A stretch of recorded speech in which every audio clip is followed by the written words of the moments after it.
Welcome back to Raw Moment Energy. This is your girl Talisha. We're back with another episode, and today we are diving into feminine power plus motherhood. When your children show difficult behaviors, how to stay in your feminine energy.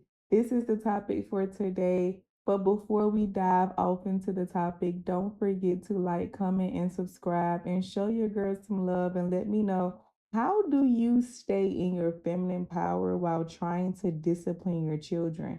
Because motherhood is tricky, and sometimes these kids be trying it. So, I want to give you guys a few pointers on what it is that I do and how the way I maneuver around keeping my feminine power, but also staying stern as a mother. Because parenting is about trying to prove to your children that you know more than your child, you know better, you know what's right for them, and so forth and so forth. And feminine power does not prove anything, we just receive. But with motherhood, it can be totally tricky.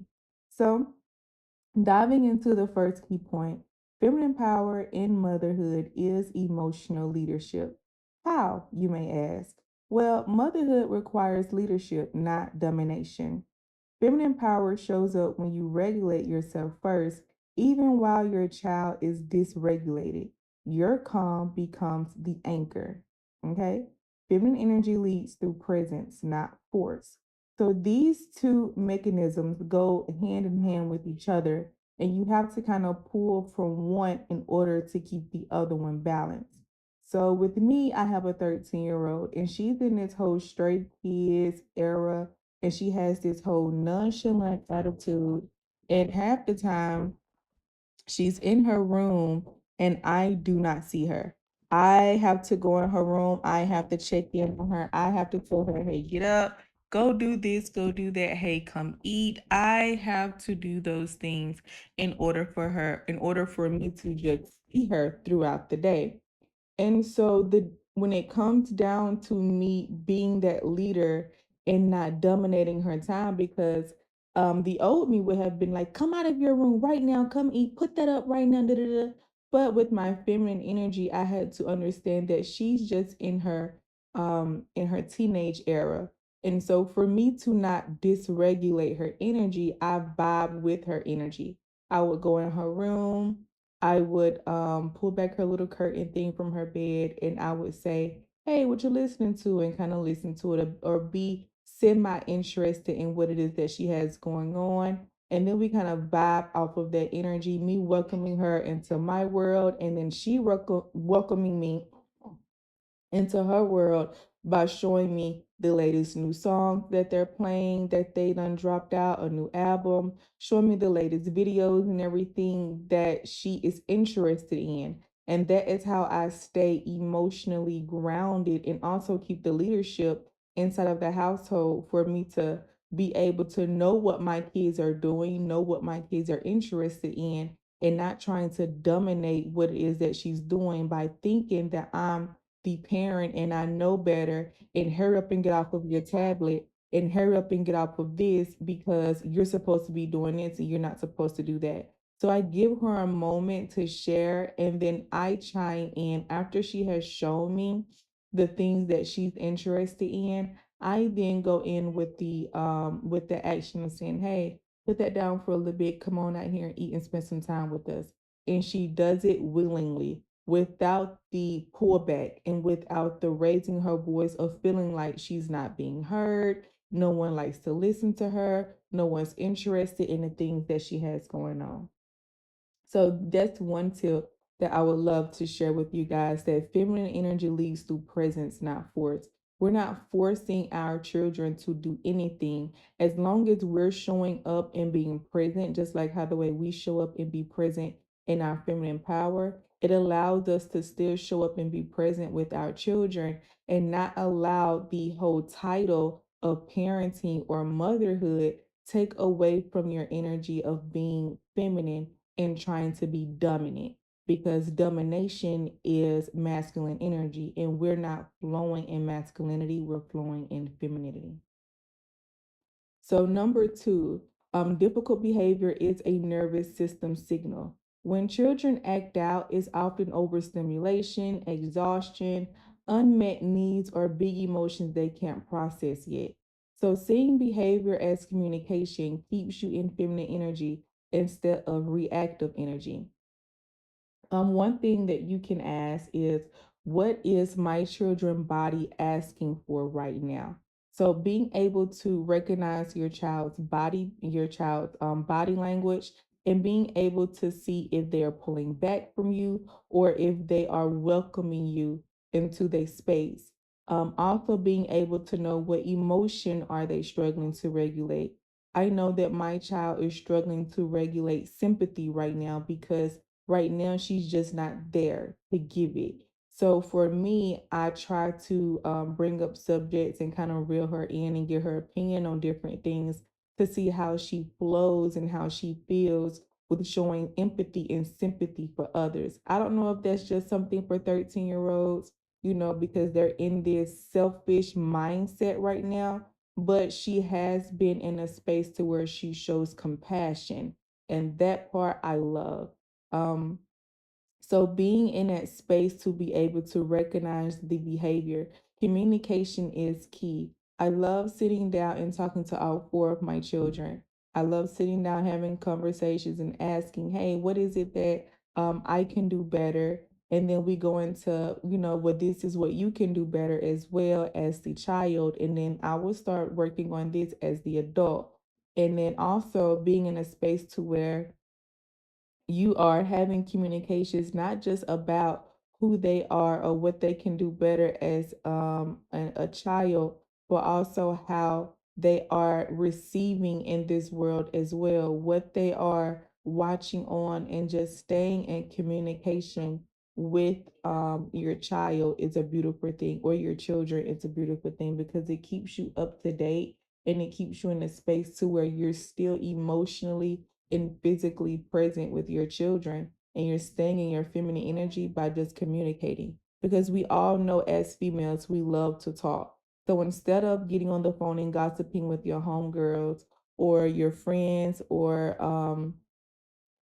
talking about the new episodes on Love and Hip Hop or whatever, that most of us females like to gossip about, being in that space to where you are communicating with your child and being interested with your child brings out that powerful feminine energy, as well as the motherhood as well, because they're working hand in hand, they're working together.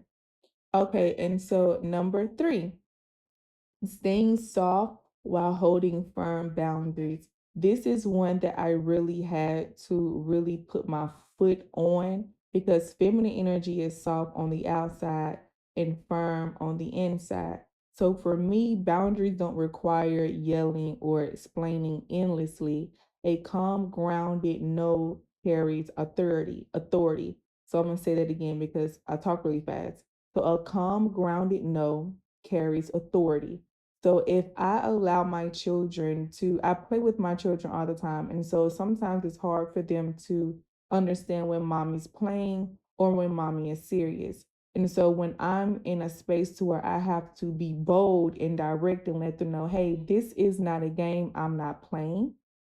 And I need for you to be focused, and I need for you to pay attention, and I need for you to understand exactly what it is that I'm saying, and then follow the rules of what it is that I'm giving you. I have to stay grounded, and I also have to bring out that firmness inside of me, the one that stands on business, because feminine energy stands on business. And so I have to stand on business and tell my children no. No, you can't have that snack tonight. No, I'm not buying this. No, you can't go here. No, she can't come over. Those type of no's that still allows them to know that you're in charge, but also is still calm, but it's grounded. And we're not yelling, and we're not going to meet their energy when they storm off with attitude, and when they feel as if like no one cares about what they want or what they need, because we stay calm and we stay grounded on the no, because that calm grounded no carries the authority. For example, I won't allow hitting, and I'm here with you. I don't allow hitting, and I'm here with you. So I'm here, I'm present. If you feel like you want to hit, if you feel like you want to throw a tantrum, if you feel like you want to scream and shout, you're going to come to me and you're going to tell me what it is that you're feeling and what it is that you're going through.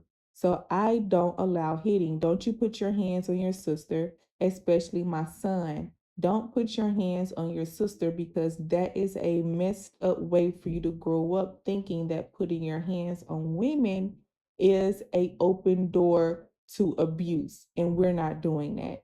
So if before you decide to put your hands on a woman, before you decide to put your hands on your sisters, I want you to stop, think, pause, come to me before you do anything, and then we can move forward with the solution to better understand the situation so that we can solve it without putting our hands on each other. And that is me being still soft, but being present in a way to where I mean business about you putting your hands on your child on your sister, but we're going to find a way for us to maneuver around it without me having to yell, without me having to say anything, or be in a space to where I'm ready to discipline in a way that I try to stay away from. So being in a space to where I don't want to spank your hand, I don't want to spank your bottom, I don't want to put you in timeout for the whole day. I don't want to take your laptop. I don't want to take your tablet. So for us to be in a space to where you understand the rules and you understand the boundaries that I carry inside of this home, while me still staying soft and holding those boundaries, we come up with the solution together because we're communicating together and we're also understanding each other's energy at the same time. Another example is me saying, I understand you are upset, but the boundary says, I said says, but the boundary stays. So he might be upset that I won't let him watch OMS after a certain period of time. And I go in there and I take his tablet and I put it up so that he doesn't stay on it all night long. And so I go in there and I take his tablet and he's like, Mom, he's 5. He's like, Mom, please, one more, one more. And I'm like, no, you know the rules. You know you cannot have your tablet a certain amount of time. After a certain amount of time, you have to go to bed. And in the morning, you can wake up and you can do your lessons on school. And then once you do your lessons at school, then you can have your tablet back and then we can go forward. He might be a little bit upset, but we reason with each other and we understand each other. And he knows those boundaries are going to still stay regardless. He know I am not changing my mind. He know that I am a calm, grounded no, and because my calm, grounded no carries that authority, he understands that he just has to wait until the morning time. So number 4, lowering your energy, not matching theirs. So lowering, when we talk about earlier about how we're not going to match their energy, when children escalate, your job is not to meet them at their level. It's to lower the emotional frequency of the moment. So if I feel myself about to meet them with frustration and anxiety, I just slow my breath and then I'll lower my voice and then I'll soften my body language, because half the time your nervous system is teaching theirs how to settle. So if they see me lower my breath, lower my voice, and soften my body language, they're matching mine instead of me matching theirs. And I know a lot of the times I see a lot of crazy TikTok videos where the mom is like matching the child's energy, like meeting with their craziness, but it doesn't work in real life, because when they get older, they're going to search for someone to meet them on their energy. And if anyone is outside of that, they're going to look at them as if like, oh. you're weird, you're crazy, I can get over on you because obviously you don't understand that this is how I get my way, that this is how I am understood. And we're not doing that. If you want attention, you're going to first lower your breath. If you feel like you have a problem, you're going to lower your voice. If you feel like you want my attention, you're going to soften your body. You're going to you are going to meet me where I stand because I'm the parent, I'm the mother, and I'm not about to lose my energy trying to understand yours because I am teaching my children how to understand how the way that sometimes you have to meet peace with peace. So if I'm being peaceful, in a state to where I understand everything that you're saying. I understand exactly where you're coming from. I understand that you're frustrated. Then I expect for you to understand that I do not want to raise my voice and I don't want to come out of character and I don't want to have anxiety because you have a problem. So being in that state for just lowering your energy and not matching theirs works really, really well because it teaches them and it teaches their nervous system how the way we talk about on some of my other episodes that your nervous system has to be calm in order for you to thrive in your feminine energy. So it teaches their nervous system how to settle and not settle like, oh, she's settling, not settle in like in that frequency, but settle their nerves, settle their anxiety, settle their voice, settle their body. You are softening everything that you're coming to me with because when children come to you, they come with anxious, loud, ma, ma. Okay, so first, let's just breathe. And we take a couple of breaths in and we take a couple of breaths out. And we understand that, okay, now I need you to just lower your tone and tell me exactly what it is that you're feeling. And I do this as well, but as well with my son, because it teaches him how to approach a woman. It teaches him how to react off of his emotions in a way to where he's not throwing countless tantrums and he think that I am going to just give him because he's throwing these tantrums. So we're working on his nervous system right now because y'all, my 5-year-old be testing. He be testing. So number 5, feminine energy allows pausing. We talked about pause and react on one of the episodes that we dropped, I believe last week. We talk about pause and breathing. Sometimes reacting pulls you out of your feminine energy. So you have to pause to return to it. If you react too fast and if you don't know what you're reacting to, and your nervous system gets distraught in it, you're going to overshadow your feminine energy and you're going to drive with masculinity because now you're going to be trying to prove yourself. You're going to be trying to make this whole thing as if like you're in charge.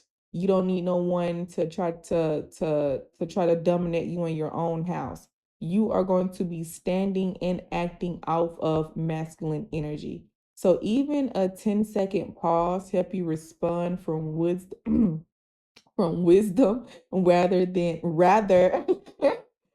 frustration. Y'all, I talk so fast that my tongue stumbles because my mind be trying to catch up with my tongue, if that makes sense. I don't know, y'all. That's just how the way I am. So even a 10-second pause help you respond from wisdom rather than frustration. Also, silence is not weakness, it is regulation. Sometimes I don't even respond because responding takes too much energy. If I don't respond, it allows my children to go in their space, group together and figure out a solution on their own. If I do not respond, it allows them to come up with whatever they need to come up with on their own. And then I will go check in on them and see what is going on. And then they don't even be thinking about what it is that they came to me with. I just sit back and look and be like, so they figured it out. Let me go back in here and do what it is that I was doing. So, discipline without disconnection. That is number 6. Feminine motherhood corrects behavior without shaming. So, connection comes first, correction follows. So, stay okay. So instead of punishment, focus on teaching emotional language, modeling repair, or showing how to calm down. This builds trust and long term respect. So I know one incident, my child, before she was in homeschooling, because I homeschool my children now.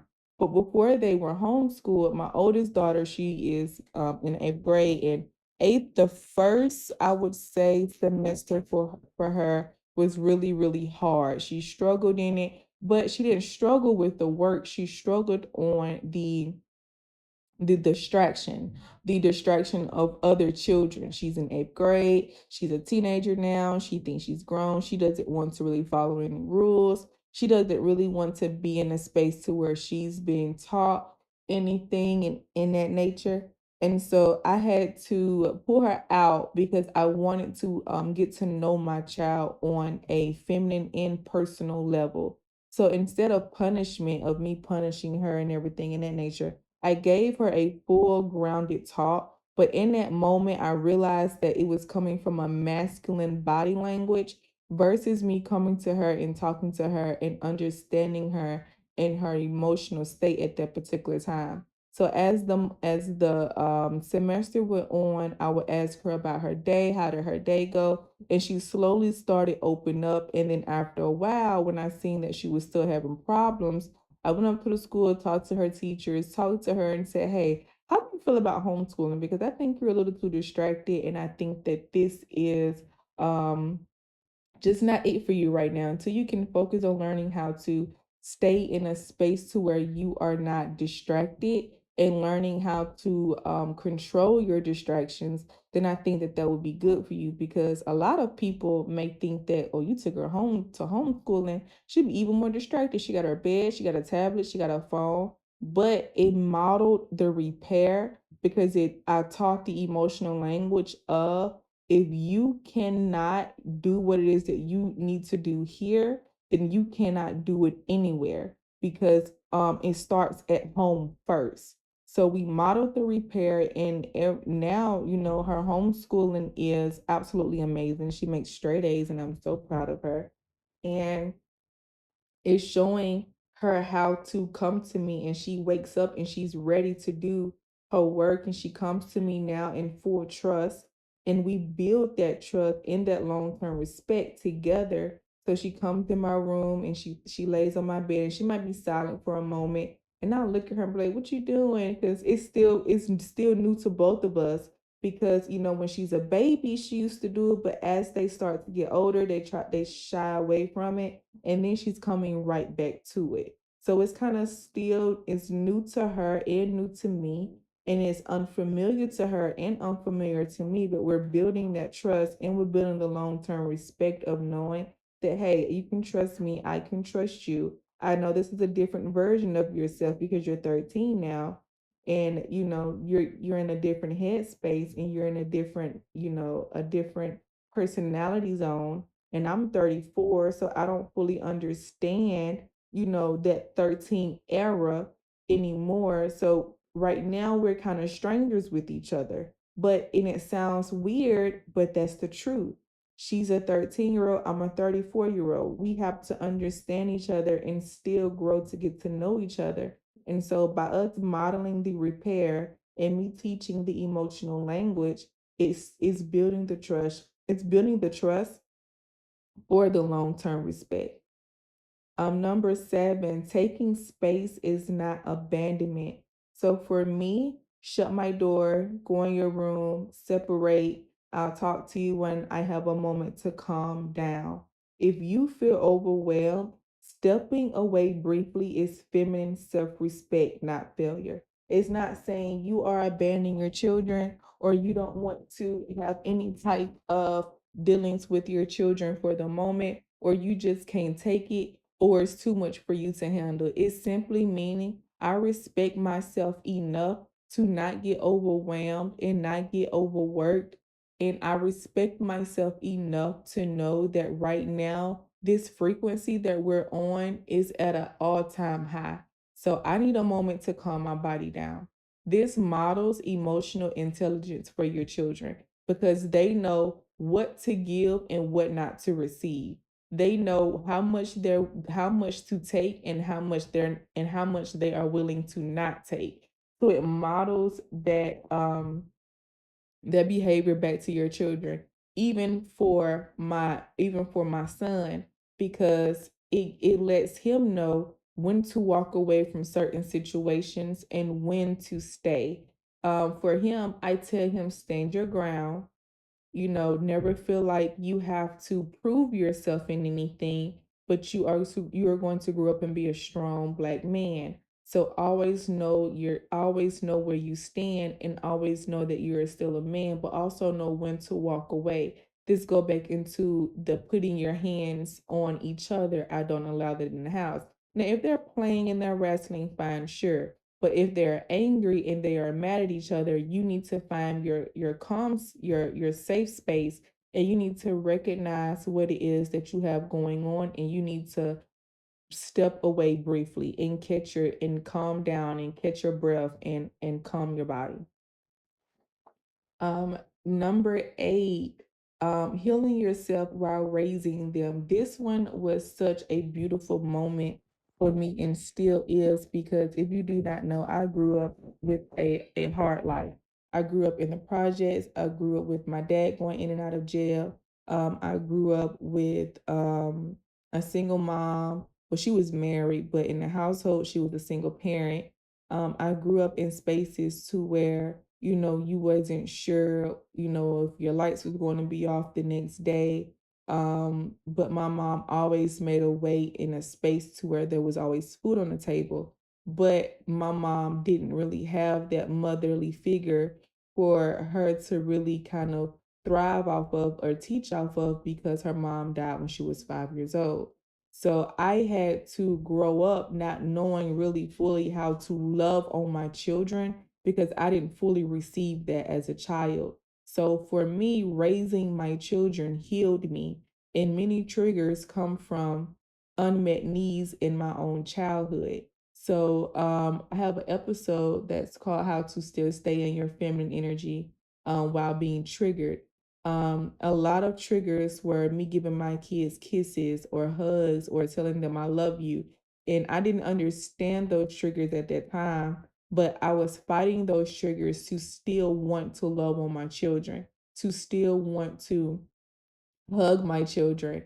The whole discontinued space of checking my children's diapers and things in that nature. It was always a moment for me to heal, but it was still a trigger for me. Staying in feminine energy means choosing healing alongside motherhood. It is not protection. And so for me, the healing was me just choosing to love my children, and me choosing to love my children ended up me choosing to love myself. And it also taught me that motherhood is not perfect, and neither is feminism, but we walk it in our most rawest, truest form. And we allow ourselves to be ourselves, and we try in the best moments to understand and to heal while teaching our children. And just understanding that your awareness alone is already breaking cycles. And so I am just grateful that I have been in a space continuously where I am breaking generational curses and also breaking through breakthroughs. And so I talk about all of that throughout the podcast. A lot of episodes on my podcast that we discuss as far as how to still radiate your feminine energy, how to be able to stay in your feminine energy without those triggers trying to pull you back into the old version of yourself, how to be in a space to where you are aligned and not getting off course.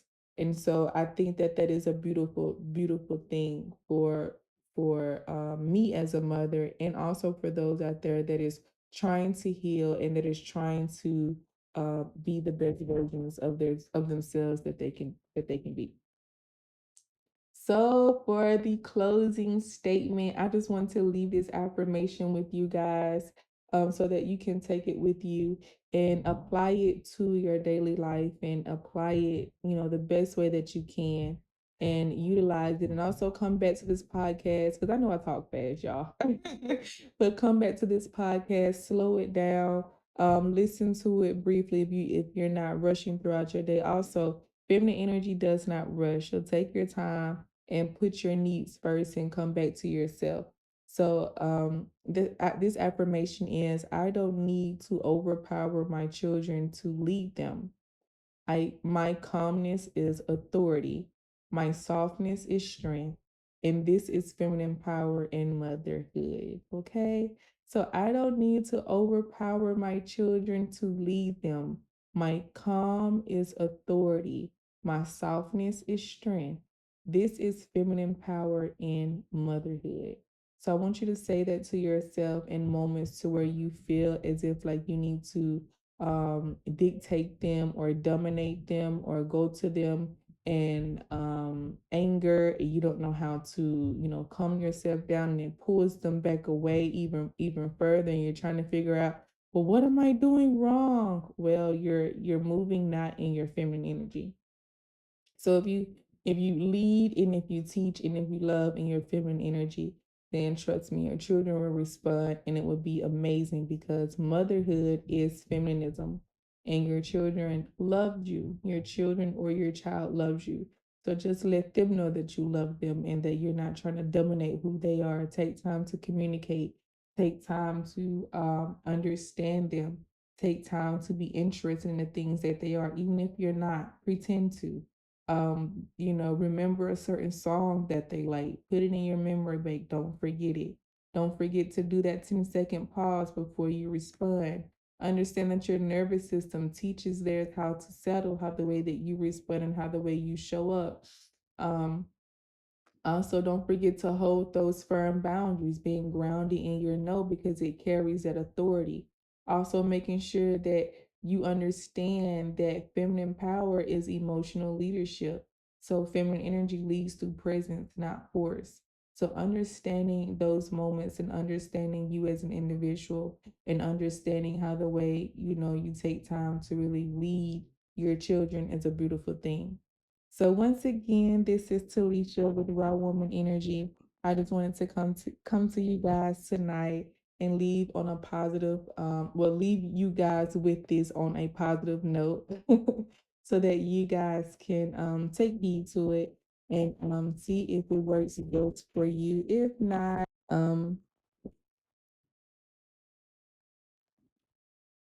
so yeah. So be the best version that you can be, and everything will work out fine. And remember these steps, and it will work out fine for you. Also, don't forget to like, comment, and subscribe. Subscribe to your girl channel. And that's it for today. This is Talisha. Have a beautiful day.